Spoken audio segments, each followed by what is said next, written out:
Thank you for listening to Shulchanaruchharav.com. Watering plants during the period of Chol Hamoed. I own many flower pots inside my house, outside on my porch, in my garden. I have some vegetables that I'm growing. I have a lemon tree. Am I allowed to water these plant products during Chol Hamoed, or is it forbidden to be done due to Kedushas Hamoed, the holiness of the holiday which prevents us from doing certain works? Is watering plants included in the prohibited form of works that may not be done? So the answer to our question can be found immediately in the beginning of the first Mishnah in Maseches Mayed Katan, Daf Beis Amud Aleph, in the first words in which it states, Mashkin Beis Hashlochin B'Mayed, that it is permitted for one to water a field that is defined as Beis Hashlochin during the period of Chol Hamoed.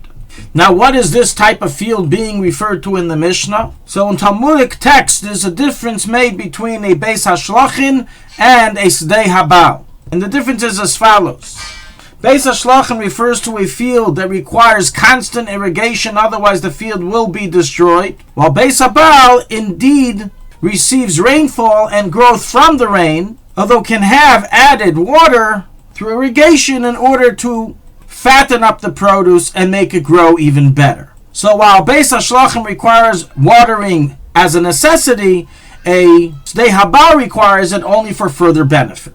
And the Mishnah is hence saying that if your field requires watering as a necessity, otherwise it will wither and be damaged, then it is permitted to be watered during the Mayed. And practically this is the halacha recorded in the Torah and the Shulchanaruch in chapter 537, halacha 1, that it is permitted to water plants on Chol Hamoed for purposes of damage prevention, such as if they were to wither if they were not to be watered, or if your vegetable garden's produce may die and get dried out, and so on and so forth of cases of the like. It is, however, forbidden to water plants and products if there will be no accessible damage or loss involved if the plant will go 1 week without being watered during the Mayed. Accordingly, when you're discussing the question of whether I can continue watering my garden, my flower pots, etc. during Chol Hamoed, every plant product in the home and garden must be individually assessed and judged as to whether lack of watering it will cause it to wither and therefore would be allowed, or if it can survive without a problem and therefore would be forbidden. And this applies equally whether towards flower pots, vegetable gardens, or fruit trees. Now, if you know that your flower pot needs watering once a week, once every 7 days, then in such a case, simply water it before the start of the Yantif, on Erev Yantif, and then you can go the whole Yantif, all the days of Chol Hamoed, without watering it. So too, in those cases that we said that you're allowed to water the plants in order to have damage prevention, you may only water it an amount of times that is necessary to prevent the damage from happening and not any further.